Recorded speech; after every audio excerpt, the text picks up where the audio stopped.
నమస్కారం. అదృష్టం కార్యక్రమానికి స్వాగతం. కాలసర్ప దోషాలు ఎన్ని రకాలుగా ఉంటాయి? కాలసర్ప దోషం ఉన్నవారికి పరిహారం ఉందా లేదా? పరిహారం ఉంటే ఏ విధంగా చేసుకోవాలి? వీటన్నిటి గురించి మాట్లాడేందుకు ప్రస్తుతం మనతో పాటు ఉన్నారు ప్రముఖ ఆధ్యాత్మికవేత్త జ్యోతిష్యులు నాగరాజు సిద్ధపల్లి గారు. మరి వారిని అడిగి మరిన్ని విషయాలు మనం తెలుసుకుందాం. నమస్తే గురువు గారు. నమస్తే అమ్మా. అయితే చాలా మందికి కాలసర్ప దోషం అన్నది ఉంటుంది. అయితే ఈ కాలసర్ప దోషం వల్ల వారు అనేక పరిణామాలు కూడా ఎదుర్కొంటూ ఉంటారు వాళ్ళ జీవితంలో. అయితే ఇందులో కూడా రకాలు ఉంటాయంటారా? గురుభ్యో నమః. ఇక్కడ జాతకాల్లో చాలా దోషాలు ఉంటాయమ్మా. వాటిని మన వాళ్ళు జాతకంలో చెప్పేటప్పుడు యోగంగానే చెప్పారు. కాకపోతే చెడు చేసేదాన్ని దోషంగా, మంచి చేసేదాన్ని యోగంగా. ఇక్కడ అవయోగము అంటే చాలామందికి అర్థం కాదని దోషము అన్నారు. కాబట్టి ఇక్కడ కాలసర్ప దోషాన్ని యోగంగానే చెప్పబడింది. కాలసర్ప యోగం అనే అంటారు. అయితే ఈ కాలసర్ప యోగం ఉన్నటువంటి వాళ్ళు జన్మజాతకాల్లో వాళ్ళ యొక్క జీవితంలో అనుకున్నది సాధించేదానికి కష్టపడతారు. ఏదైనా ఒక రంగంలోనే గొప్ప స్థాయికి ఎదిగేదానికి అవకాశం ఉంటుంది, ఇంకొక రంగంలో అంత గొప్పగా రాణించలేరు. అలాగే శారీరకంగా ఎన్నో ఇబ్బందులు పడతారు, మానసికంగా ఇబ్బందులు పడతారు, ఆర్థికంగా వృద్ధి చెందేదానికి కష్టపడతారు, ఇంకొకళ్ళ చేతుల్లో మోసపోయేదానికి ఎక్కువ అవకాశం ఉంటుంది. అలాగే ఇక్కడ ఈ మన వాళ్ళు చాలామంది ఈ ఏమంటారు షేర్ మార్కెట్స్ ఇలాంటి ఆశ కలిగించి మోసపోయేలా చేస్తుంది అనమాట. ఇలాగా రాహు ఉన్నటువంటి మాయ వలన ఈ రాహుకేతుల మధ్యలో గ్రహాలన్నీ కూడా మిగిలిపోతే దాన్ని కాలసర్పయోగము అంటారు. అంటే రాహుకి కేతువుకి మధ్యలో ప్లానెట్స్ అన్ని మిగతావి, రవి అంటే సూర్యుడు, చంద్రుడు, బుధుడు, గురువు, శుక్రుడు, అలాగే శని, కుజుడు ఏవైతే గ్రహాలు ఉన్నాయో ఇవన్నీ కూడా వీటి మధ్యలో ఉండిపోతే వాటిని సర్పయోగంగా చెప్పబడింది. దాన్ని కాలసర్పయోగం కూడా అంటారనమాట. కాబట్టి ఈ కాలసర్పయోగం ఉన్నటువంటి వాళ్ళకి చాలా ఇబ్బందులు పడతారు. వాటిల్లో ఒక్కొక్క కాలసర్ప దోషానికి ఒక్కొక్క పేరు ఉన్నది. దాదాపు కాలసర్ప ఈ యోగాలు ఏవైతే ఉన్నాయో ఇవి 12x12 అంటే 144, అలాగే 2 సార్లు ఉంటుంది. అది అంటే దాదాపుగా 288 సార్లు కాలసర్పయోగం జాతకాల్లో మనం చూడగలుగుతాం. అయితే వాటికి 12 పేర్లే ఇచ్చారు, ఎందుకంటే 12 రాసులే ఉన్నాయి కాబట్టి 12 పేర్లే ఇవ్వటం జరిగింది. అది జనరల్గా రాహుకేతువులు అపసవ్య దిశలో తిరుగుతూ ఉంటాయి. సవ్యము అపసవ్యము రెండిట్లోనూ చూసినట్లయితే సర్పయోగాలు ఏర్పడ్డప్పుడు వాటిల్లో ఎటువంటి ఫలితాలు ఇస్తాయన్నది వాళ్ళ యొక్క పర్సనల్ జాతకంలో చూడటం జరుగుతుంది. అయితే ఇక్కడ వాటికి 12 పేర్లు ఉన్నాయి. 12 అని చెప్పాం కదా, 12 లగ్నాలు ఉంటాయి, 12 రాసులు ఉంటాయి కాబట్టి 12 లగ్నాలు ఉంటాయి. వాటిల్లో మొదటిది అనంతకాల సర్పయోగము అంటాం. ఈ అనంతకాల సర్పయోగం లగ్నంలో రాహువు, 7వ ఇంట్లో కేతు ఉన్నటువంటి వాళ్ళని అనంతకాల సర్పయోగము అంటాం. ఈ అనంతకాల సర్పయోగం ఉన్నటువంటి వాళ్ళు శారీరకంగా బలహీనంగా ఉంటారు, ఎందుకంటే అది లగ్నంలో రాహువు కాబట్టి.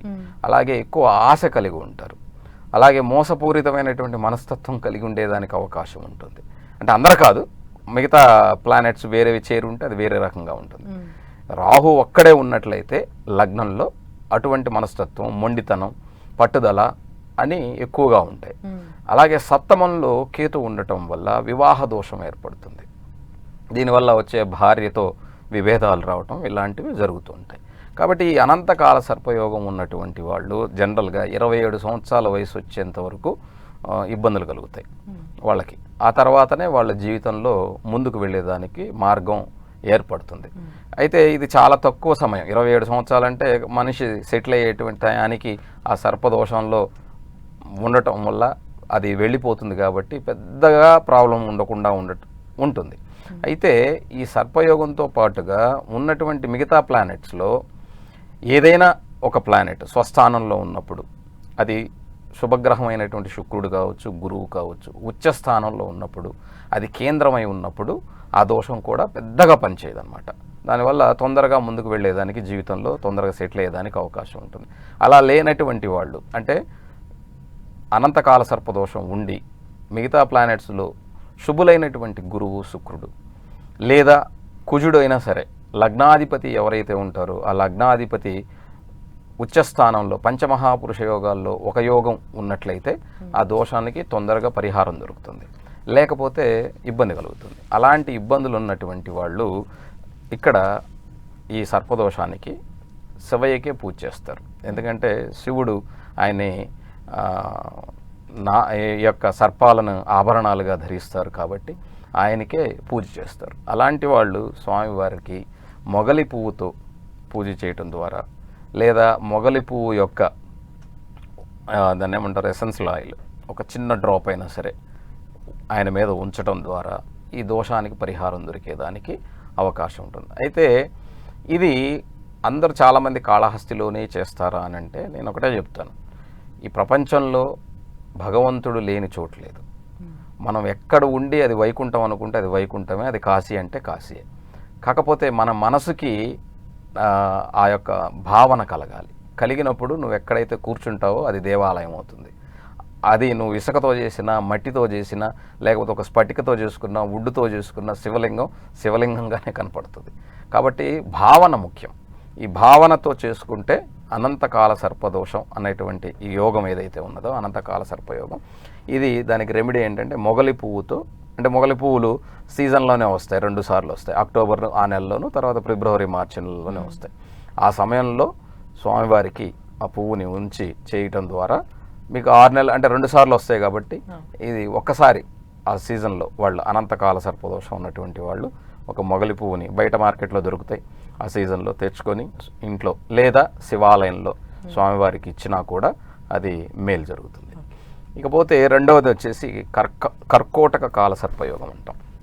అంటే మొదటిది అనంతకాల సర్పయోగం అయితే రెండవది కర్కోటక కాల సర్పయోగం అంటాం. అంటే 2వ స్థానంలో రాహు ఉండి 8వ స్థానంలో కేతు ఉన్నట్లయితే దీన్ని కర్కోటక కాల సర్పయోగం అంటాం. ఈ 2వ స్థానం అంటే దీన్ని కుటుంబ స్థానము అంటాం.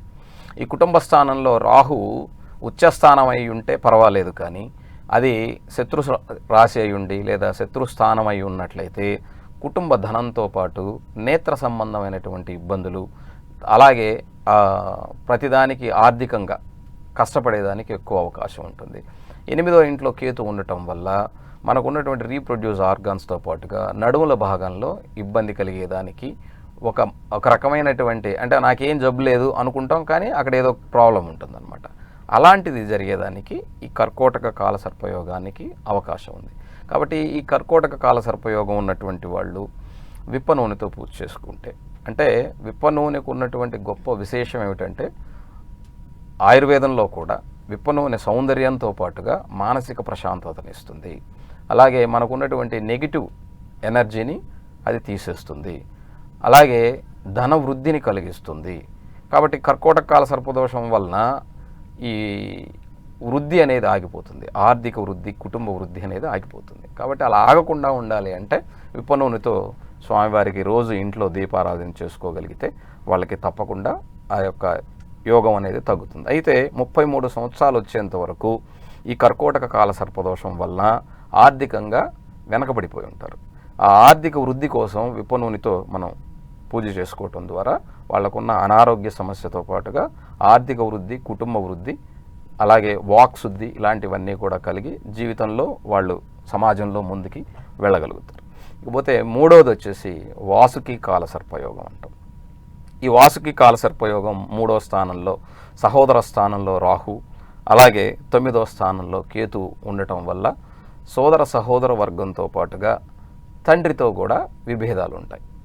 ఎలా అంటే సోదరులు అంటే మనకంటే తక్కువ, అంటే చిన్న వాళ్ళతో చీటికి మాటికి గొడవలు వస్తుంటాయి. వాళ్ళు మీరు పెద్దవాళ్ళు అయ్యి మమ్మల్ని మోసం చేశారు, మాకు ఆస్తి ఇవ్వలేదు, లేకపోతే ఉన్న ఆస్తిని పంచుకోవటానికి తండ్రి ఉన్నప్పుడే దెబ్బలాడుకోవటం, తండ్రితో విభేదాలు కలగటం ఇలాంటివి జరుగుతాయి.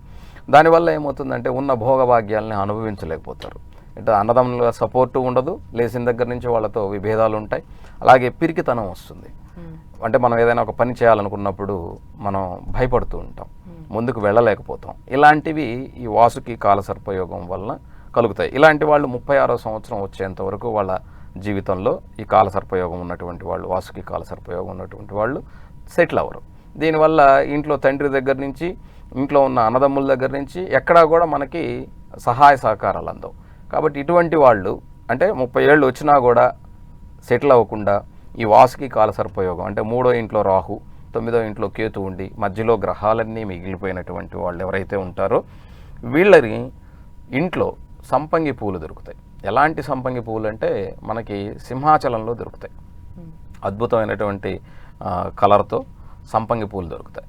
ఆ సంపంగి పూలు కానీ మీరు తెచ్చుకోగలిగితే అంటే సీజన్లో నేను అనేది ఆ సీజన్ ఉన్నప్పుడే దొరుకుతుంది. ఎందుకంటే సీజన్ లేని పువ్వులు దొరకవు. కనీసం ఒక్కసారైనా సంవత్సరానికి ఆ సీజన్లో దొరికినటువంటి పూలతో స్వామివారిని పూజించుకోవటం ద్వారా ఆ సంపంగి పువ్వుల వలన తప్పకుండా, అంటే పువ్వులు ఎందుకు చెప్తున్నారు గురుగారు అంటే చాలామంది ఇక్కడికి వెళ్ళి యాగం చేయండి, లేకపోతే ఇక్కడ దానం చేయండి, అది చేయండి అని చెప్తారు. మరి మీరు ఎందుకు చెప్పరని నన్ను అడుగుతారు. ప్రకృతి ఇచ్చినటువంటి అద్భుతమైనటువంటి వరం పుష్పాలు. ఎందుకంటే భగవంతునికి అడిగింది ఇవ్వమని చెప్పేది కూడా ఏమని చెప్తారంటే ఒక పండు, అంటే ఒక ఫలము, ఒక పత్రము, ఒక పుష్పము అని అడుగుతారు. ఒక నీళ్లు, అంటే నీరు కానీ శివుడికి దగ్గర పెట్టేటప్పుడు మనం ఒక మారేడాకు కానీ, ఒక పువ్వు కానీ, లేదా ఒక పండు కానీ, ఏమీ లేకపోతే ఉదకం కానీ ఇవ్వమని చెప్తారు. అంటే నీళ్లు పొయ్యండి అని చెప్తారు. కాబట్టి ప్రకృతి ఇచ్చినటువంటి వాటిల్లో పువ్వులు అనేటువంటివి చాలా విశేషమైనటువంటి. ఎందుకంటే ప్రకృతి సౌందర్యంతో పాటుగా మానసికమైనటువంటి ఆహ్లాదాన్ని ఇవ్వగలిగేటువంటి శక్తి ప్రకృతిలో పువ్వుకు మాత్రమే ఉంది. కాబట్టి మన మనసు కాదు, ప్రపంచంలో ఉన్నటువంటి జీవజాతులు ఏవైతే ఉన్నాయో భూమండలం మీద ఏదో ఒక వాసనకి కట్టుబడిపోతాయి, అది ఏదైనా కానీ. కాబట్టి పువ్వుకు ఉన్నటువంటి సువాసన అంత గొప్పది. అందువల్ల ఈ యొక్క దోషం ఉన్నటువంటి వాళ్ళు వాళ్ళ యొక్క మస్తిష్కంలో ఒక్కొక్కరికి ఒక్కొక్క వాసన ఇష్టం, అందరికీ ఒకే వాసన ఇష్టం ఉండదు. అలాగా ఇక్కడ ఈ సంపంగి పువ్వులు అన్నటువంటివి, అందులో కూడా ఎల్లో కలర్, తెల్లవి కూడా ఉంటాయి, కానీ ఎల్లో కలర్లో ఉండేటువంటి అద్భుతమైనటువంటి అరోమా ఉంటాయి. కాబట్టి వాటితో పూజ చేయటం వల్ల సంవత్సరానికి ఒకసారి దొరుకుతాయి. కాబట్టి మీకు దొరికినన్ని రోజులు భగవంతుడికి ఇవ్వండి, తప్పకుండా ఆ దోషం నుంచి పరిహారం దొరికేదానికి అవకాశం ఉంది. ఇకపోతే నాలుగవ కాలసర్పయోగం పేరు శంఖపాల కాలసర్పయోగము అంటారు. ఈ కాలసర్పదోషం వల్ల, అది యోగం వల్ల 4వ స్థానంలో రాహు ఉండటం, అలాగే 10వ స్థానంలో కేతు ఉండటం వల్ల ఇక్కడ విద్యకు ఆటంకం కలుగుతుంది. ఈ విద్యకు ఆటంకం కలుగటంతో పాటుగా తల్లి ఆరోగ్యం పాడవుతుంది. దాన్ని సుఖస్థానము అని కూడా అంటాం, గృహస్థానం అంటాం. ఇంట్లో ప్రశాంతత ఉండదు, ఎప్పుడు గొడవలు ఉంటాయి. అలాగే 10వ స్థానంలో కేతు ఉండటం వల్ల మన వాళ్ళు ఊహలో ఉంటారు, నాకు ప్రమోషన్ వస్తుంది, నేను ముందుకు వెళ్తాను, కానీ వీడికి ఆ సమయానికి ప్రమోషన్ రాదు, వేరే వాడికి వెళ్ళిపోతుంది. అలా మాయ కలగజేస్తుంది అన్నమాట కేతు.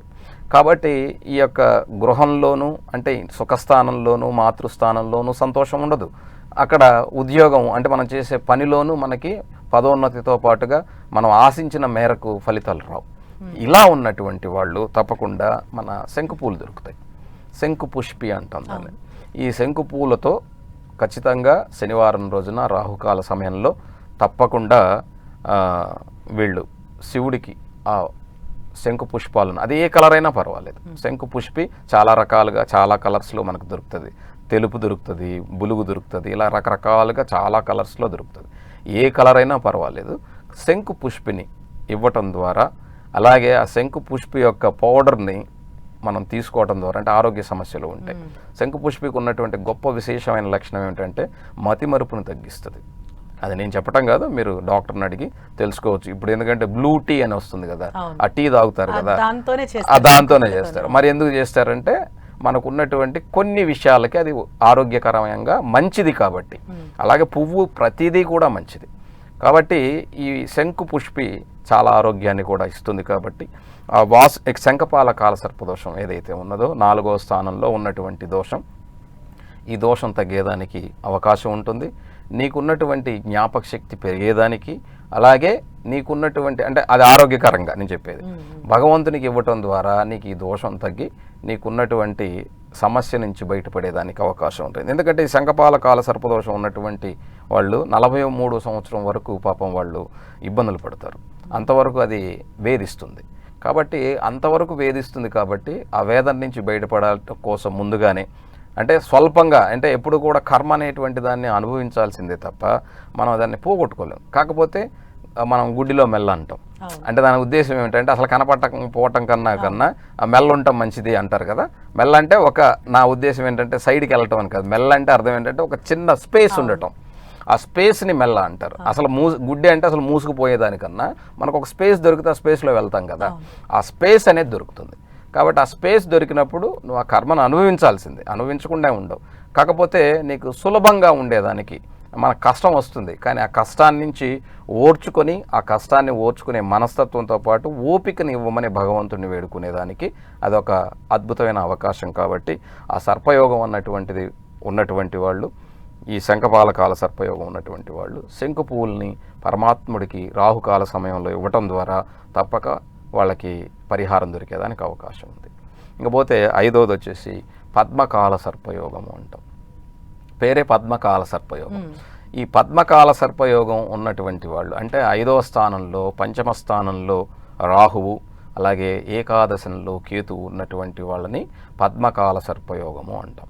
ఈ పద్మకాల సర్పయోగం ఉన్నటువంటి వాళ్ళకి సంతానంతో ఇబ్బందులు ఉంటాయి. అంటే సంతానం కలక్కపోవటం, ఒకవేళ వాళ్ళ జాతకంలో మిగతా ప్లానెట్స్ బాగుండి సంతానం కలిగినా కూడా వీళ్ళ యొక్క దీని వలన తల్లిదండ్రులకు చెడ్డ పేరు రావటం, లేకపోతే వాళ్ళు సరైనటువంటి మార్గంలో లేకపోవటం, ఇలాంటివితో పాటుగా స్నేహితులు మోసం చేయటం, స్నేహితుల రూపంలో మనకి ప్రమాదాలు కొన్ని తీసుకురావటం, ఇలాంటివి జరుగుతూ ఉంటాయి.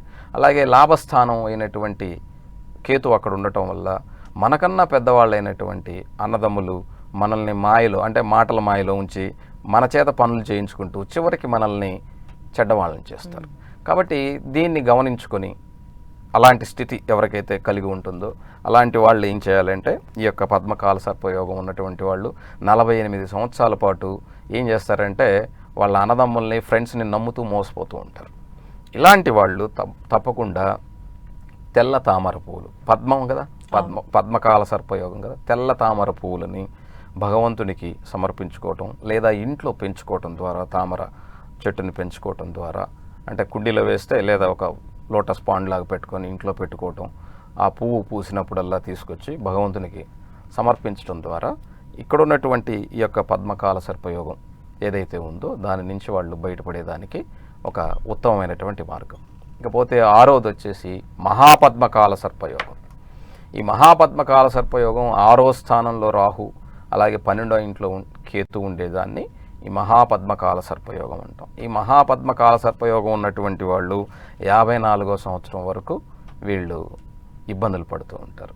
అంటే వీళ్ళు ఆరోగ్యరీత్యా ఇబ్బందులు, అలాగే అప్పులు, తర్వాత మానసికమైనటువంటి భయాలుతో కూడుకొని, అలాగే మేనమామలు, బాబాయిలు, వీళ్ళతో ఆస్తులు, గొడవలు ఇవన్నీ కూడా ఉంటాయి. అలాగే 12వ ఇంట్లో ఉన్నటువంటి కేతు వల్ల ఆకస్మికమైనటువంటి ప్రమాదాలు సంభవించటం, మన డబ్బులు అనవసరంగా అంటే చెడ్డ మార్గంలో వెళ్ళిపోవటం, ఇలాంటివన్నీ కూడా. అంటే వేరే వాళ్ళు ఏం చేస్తారంటే నీకు చెప్పేటప్పుడేమో మంచి మాటలు చెప్తారు, ఆ డబ్బులు తీసుకున్న తర్వాత అవి చెడ్డ పనికి ఉపయోగిస్తారు. ఇలాంటి స్థితిని కలుగజేస్తుంది. అలాంటి వాళ్ళు వీళ్ళ యొక్క 54వ సంవత్సరం వరకు వాళ్ళు అలాగే నమ్ముతూ ఉండేదానికి ఎక్కువ అవకాశం ఉంటుంది. వాళ్ళు గొప్పగా 54వ సంవత్సరం వరకు వాళ్ళు దాన్ని బయటకు పోగొట్టుకోలేరు, బయటపడలేరు అనమాట. వాళ్ళకున్న భయంతోనో, పిరికితనంతోనో, ఆరోగ్య సమస్యలతోనో ఇలాగ ఇబ్బందులు పడుతూ ఉంటారు.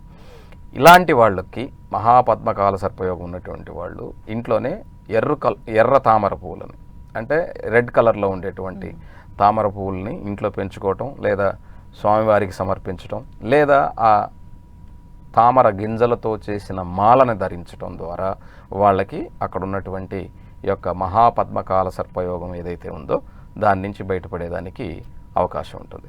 అయితే ఈ కాలసర్పయోగాలన్నీ కూడా మనిషికి చెడు చేస్తాయా అంటే, మనకు మంచి జరగకపోతే అది చెడే కదా అనుకుంటాం, మంచి జరిగితే మంచి అనుకుంటాం, మంచి అంటే చెడు జరగకపోయినా కూడా వీళ్ళకి మంచి జరగలేదు కాబట్టి అది చెడదైపోతుంది.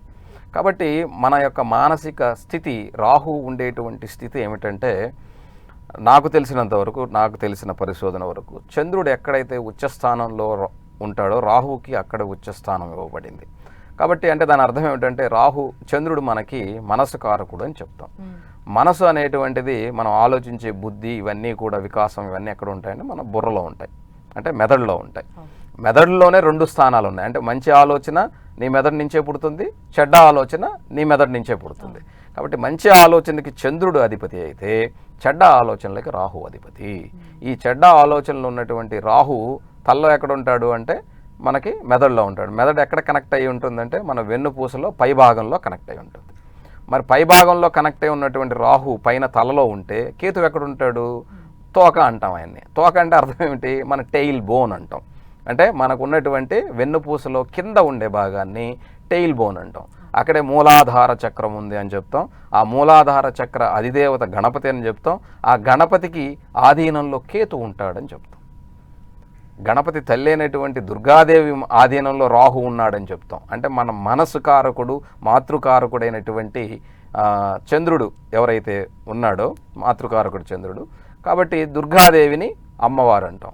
ఆయన ఆధీనంలో రాహు ఉందని చెప్తాం.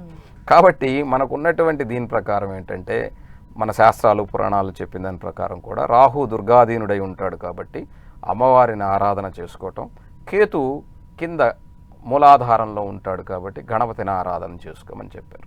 కాబట్టి ఈ సర్పదోషాలు ఏవైతే ఉన్నాయో అందులో 6 చెప్పుకున్నాం మనం. మరొక 6 ఇంకొక రోజున చెప్పుకుందాం. అయితే వీటన్నిటికీ పరిహారాలు ఉంటాయా అంటే, నువ్వు నమ్మితే ఉంటాయి, నమ్మకపోతే ఏది ఉండదు. కాబట్టి నమ్మకమే జీవితం. కాబట్టి మీ ఇష్టం అది. కాకపోతే నాకు తెలిసిన శాస్త్రధర్మం ప్రకారం నాకు తెలిసిన చిన్న చిన్న రెమెడీస్ని మాత్రమే మీ అందరికీ నేను చెప్తాను. అవి తప్పకుండా మీకు ఫలితాన్ని ఇస్తాయి. మీరు నమ్మి చేసుకోగలిగితే మీరు చేసుకోండి. అందులో ఎటువంటి ఇబ్బంది లేదు. ఎవరికి ₹1 ఇవ్వాల్సిన అవసరం లేదు. కాబట్టి ఇది మీకు మేలు చేయాలన్న ఉద్దేశంతోనే మీకు నేను చెప్పడం జరుగుతుంది. ప్రతి పుష్పంలోనూ ప్రకృతి ఇచ్చేటువంటి అద్భుతమైన వరం. ప్రకృతి అంటే అమ్మవారు సిగ నుంచి వచ్చినటువంటి ఈ పువ్వులని మన భగవంతునికి సమర్పించడం వల్ల మనకి ఆరోగ్యము, ఐశ్వర్యము కలుగుతాయి. అంటే థ్యాంక్ యూ గురుగారు, చాలా చక్కగా వివరించారు. ఎందుకంటే చాలా మంది కూడా ఈ కాలసర్ప దోషాలతోటి ఇబ్బంది పడుతూ ఉంటారు. అటువంటి వాళ్ళు గురువుగారు చెప్పిన ఈ పరిహారాలు చేసుకోవటం వల్ల మీకు సత్ఫలితాలు కలుగుతాయి.